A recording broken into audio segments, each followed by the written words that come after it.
Six class. Very good morning बेटा। आपको पता है आपका सिक्स का जो मैथ्स की मेन बुक है, ठीक है, उसका आपका सिलेबस S7 का कंप्लीट हो चुका है। अब जो हम करने वाले हैं वो आपकी लैब मैनुअल बुक। आपने अभी तक इसमें कुछ भी काम नहीं किया है, ठीक है। तो इसकी फ़र्स्ट और सेकंड एक्टिविटी आज हम करने वाले हैं। ध्यान से देखेंगे सभी बच्चे।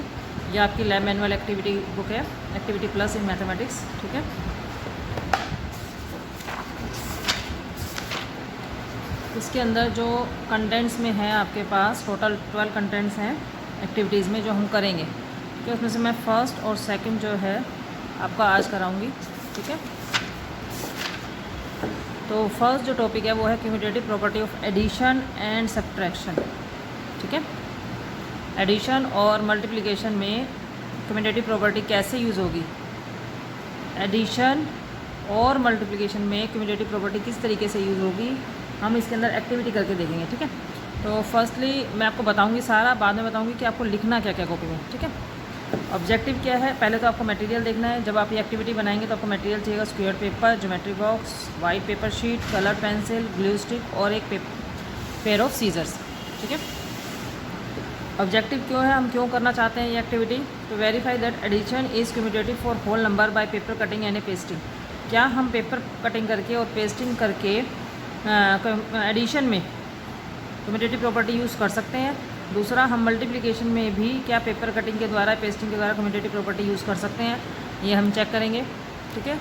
आपको पेपर कटिंग करने से पहले आपको कुछ नॉलेज होनी चाहिए। क्या नॉलेज होनी चाहिए कि कोई भी दो नंबर को, होल नंबर को यदि आप ऐड करते हो तो आंसर होल नंबर ही आएगा, ठीक है।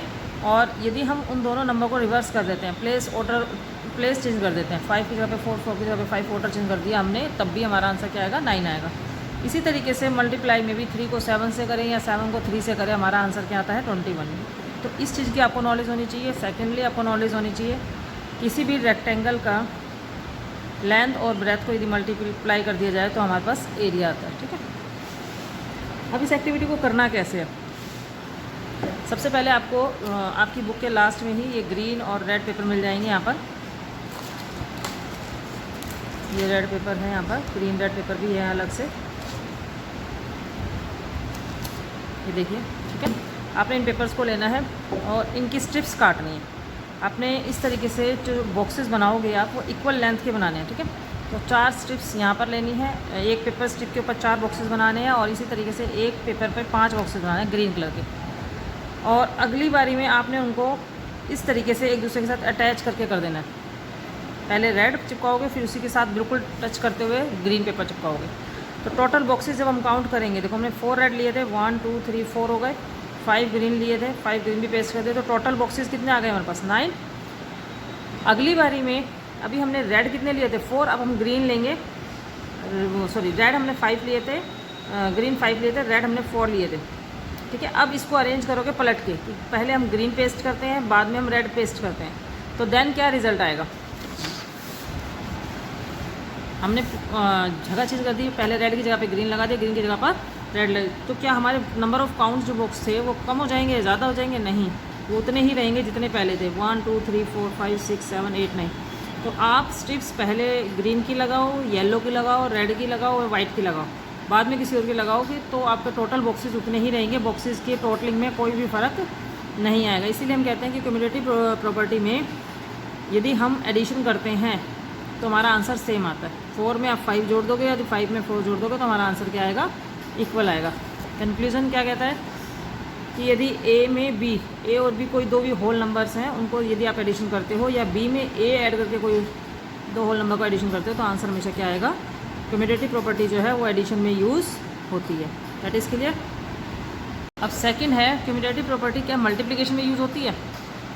तो आपने क्या करना है, एक स्क्वायर पेपर लेना है, ये देखो लाइक, ये देखो यहाँ पर स्क्वायर पेपर दिया हुआ है, ये स्क्वायर पेपर लेना है इस तरीके से आपको, ठीक है। स्क्वायर्स पेपर में 3 बॉक्सेस पर आपने कोई भी एक सिमिलर कलर कर देना, सब पे एक जैसा कलर, पेन से कलर कर देना या क्रेयॉन से कर देना, 3 स्ट्रिप्स पर एक जैसा कलर कर देना, या आप स्ट्रिप भी लगा सकते हो, इतनी 3-3 स्ट्रिप्स की, 3-3 बॉक्सेस की स्ट्रिप भी काट सकते हो, ठीक है। कलर कोई भी एक सेम कलर की, ये 5 जो भी स्ट्रिप्स कटेंगे सेम कलर की होंगी, और उसको इस तरीके से पेस्टिंग करना है, पहले 1 लाइन, फिर 2 लाइन, फिर 3 लाइन, फिर 4 लाइन, फिर 5 लाइन, ठीक है, टोटल 5 लाइन। तो यदि हम इसका एरिया निकालते हैं, एरिया मतलब लेंथ को और ब्रेथ को मल्टीप्लिकेशन करते हैं, तो क्या आंसर आता है 15 स्क्वेयर। इसका मतलब यहाँ पर टोटल कितने स्क्वेयर्स हो गए 15। मैंने एक लाइन में सिर्फ 3 बॉक्सेस लगाए हैं, ठीक है। इसी तरीके से अब आपको जो आपकी स्क्वायर पेपर होगा उसके अंदर 5 की स्ट्रिप्स काटनी है, 3। अभी हमने 3 की 5 स्ट्रिप काटी थी, अब 5 की 3 स्ट्रिप्स काटनी है। 3 स्ट्रिप्स काटने के बाद आपको इस तरीके से उसको अरेंज करना है, 5 फिर 5 लगा दी, फिर 5 लगा दी। अब इसका एरिया निकाल के देखना है। 3 को 5 से मल्टीप्लाई करेंगे तो हमारे पास 15 स्क्वेयर्स। जब हमने पहले किया था तब भी हमारा 15 स्क्वेयर्स आया था। पहले हमने 3 बॉक्सेस की 5 स्ट्रिप काटी थी, अब हमने 5 बॉक्सेस की 3 स्ट्रिप काटी, तो हमारा आंसर 15 ही आया ना। तो ऑब्जर्वेशन से पता चलता है कि यदि हम 5 को 3 से मल्टीप्लाई करें या 3 को 5 से मल्टीप्लाई करें तो हमारा आंसर क्या आएगा, सेम आएगा। तो कंक्लूजन क्या निकला, ए को बी से करो या बी को ए से मल्टीप्लाई करो, आंसर क्या आएगा, सेम। कम्यूटेटिव प्रॉपर्टी में मल्टीप्लिकेशन भी वेरीफाई हो गई। That is clear. Yes, 6th class. बेटा आपको क्या क्या काम करना है, मैंने पूरा टॉपिक आपको समझा दिया है। अब आपको लिखना क्या क्या है वो देखेंगे। आपको सबसे पहले मटेरियल रिक्वायर्ड लिखना है, सबसे पहले आपका टॉपिक लिखना है, ठीक है, लिखने वाले पेज पर। ये जो आपका देखो आपकी फ़ाइल इस तरीके से, तो ये आपका प्रैक्टिकल पेज है। यहाँ पर आपको पिक्चर्स पेस्ट करनी है इस वाइट पेपर पे, और जो लाइनों वाला पेज है आपका स्ट्रेट लाइनों वाला, इस पर आपको रिटर्न वर्क करना है। तो रिटर्न वर्क में मैं अभी आपको बता रही हूँ रिटर्न वर्क में क्या क्या करना है आपको। सबसे पहले आपको टॉपिक लिखना है, उसके बाद देन मटेरियल रिक्वायर्ड दूसरे नंबर पर लिखेंगे, थर्ड ऑब्जेक्टिव लिखेंगे, प्री रिक्वेस्ट नॉलेज वाला टॉपिक काट देंगे, ये नहीं लिखना है आपको। देन प्रोसीजर लिखना है आपको, ठीक है, ये लिखकर 3rd 4th नंबर पर आपने यहाँ से स्टार्ट करना है, और ये सारी जो भी वर्डिंग्स है आपको यूज़ करनी है। यहाँ तक आपको पूरा कंक्लूजन लिखना है, यहाँ तक पूरा कंप्लीट। 4th नंबर का जो टॉपिक था आपका ये कंप्लीट यहाँ तक होगा आपका, ठीक है। आपको इससे रिलेटेड जो ये आपने एक्टिविटी की है एडिशन वाली, इससे रिलेटेड जो भी पेज, ये जो भी आपकी पिक्चर्स हैं, ये पिक्चर है, ये पिक्चर है, ये पिक्चर एडिशन की, ये पिक्चर, ठीक है, ये और लास्ट में ये सारी पिक्चर्स आपको वाइट पेपर जो था आपका, प्रैक्टिकल पेपर जो था आपका, ठीक है, उस पर पेस्ट करनी है, इस वाले पेपर पर, इस वाले पेपर, ठीक है। अब अगला आता है इसी के अंदर सेकंड टॉपिक, ये आपको नए पेज से स्टार्ट करना है, फॉर न्यू पेज से। आपको सबसे पहले टॉपिक लिखना है ऊपर ये वाला, ठीक है, उसी में ही लिखना है बट नया पेज स्टार्ट करना है आपको। उसके बाद इसके अंदर प्रोसीजर लिखोगे, प्रोसीजर में ही जितने भी 5 पॉइंट्स दिए हुए हैं आपको, 5 के 5 पॉइंट्स लिखोगे। उसके बाद देन ऑब्जर्वेशन में लिखकर कंक्लूज़न तक पूरा, ठीक है, ऑब्जर्वेशन से लेकर कंक्लूज़न तक पूरा आप सारा नोट डाउन करोगे बुक में, कॉपी के अंदर, ठीक है। अब पिक्चर्स कौन कौन सी पेस्ट करोगे, पहले तो आपने ये वाली पिक्चर पेस्ट करनी है, ये वाली पिक्चर पेस्ट करनी है, देन ये वाली पिक्चर पेस्ट करनी है, और लास्ट में ये वाली पिक्चर पेस्ट करनी है, ठीक है। ये आपको पिक्चर पेस्ट करके आपको ये फर्स्ट एक्टिविटी आपकी कंप्लीट होगी। That is clear. ये आपकी फ़र्स्ट एक्टिविटी कंप्लीट हो गई। अब सेकंड एक्टिविटी देखेंगे। सेकंड एक्टिविटी बहुत छोटी सी एक्टिविटी है और प्राइम नंबर के, ये एक्टिविटी मैं ऑलरेडी आपको करवा चुकी हूँ कॉपीज़ के अंदर, बट आपकी आज हम लैब मैनुअल में करेंगे, ठीक है। इसके अंदर सबसे पहले आप लिखोगे टॉपिक में prime number, then material required, objective, ठीक है। आप इसके अंदर सी इरेथोसिस के मेथड के अकॉर्डिंग आप प्राइम नंबर निकालना सीखोगे, जो मैं आपको पहले भी निकालना सिखा चुकी हूँ, ठीक है। ये आपको नहीं करना है, ठीक है। देन आपको 4th नंबर पे प्रोसीजर लिखना है। प्रोसीजर के टोटल जितने भी पॉइंट्स हैं वो लिखोगे आप, और लास्ट में ऑब्जर्वेशन और देन कंक्लूजन। ऑब्जर्वेशन लिखोगे फिर कंक्लूजन लिखकर ख़त्म करोगे, ठीक है। That is clear. अब आपको करना कैसे है, ये वाली जो पिक्चर है आपको स्क्वायर पेपर लेना, पीछे आपके स्क्वायर पेपर दिया हुआ है, ठीक है।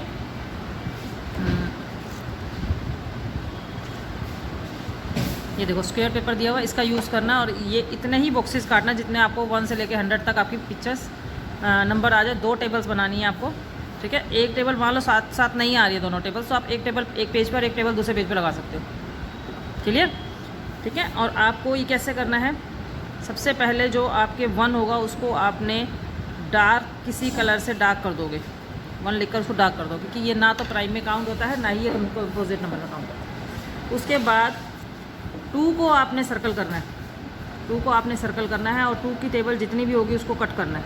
2 की टेबल में जो भी लास्ट में आपके इवन प्लेसेस, वंस प्लेस पे इवन नंबर आ रहा है, वंस प्लेस पे इवन नंबर आ रहा है, वो सब आपने कट कर देने, ठीक है। उसके बाद आपने 3 को सर्कल करना है और जो भी नंबर बचे हुए हैं आपके पास जो कटे नहीं हैं उनकी डिजिट्स को ऐड करना है। जैसे 4 और 3 बचा हुआ है तो 4 और 3 को ऐड करके देखो 7, ये 3 की टेबल से डिवाइड होता है, नहीं होता, तो इसको भी आप क्या कर दोगे, इसको छोड़ दोगे और बाकी आगे कट करते जाओगे। जो जो 3 की टेबल में नंबर आते जाएंगे डिजिट को जोड़ने के बाद उनको आप कट करते जाओगे। इसी तरीके से 5 को सर्कल कर देना और 5 की टेबल्स जो भी वंस प्लेस पर 5 की टेबल आए, 5 या 0 आए, उनको भी कट कर देना। और लास्ट में 7 की टेबल पर आपको चेक करनी पड़ेगी, ठीक है। तो आपने इस तरीके से ये प्राइम नंबर की टेबल बनानी है और पेस्ट करनी है कॉपी के अंदर, इसी कॉपी के अंदर, ठीक है। That is clear. तो आपको ये दोनों वर्कशीट कंप्लीट करके मुझे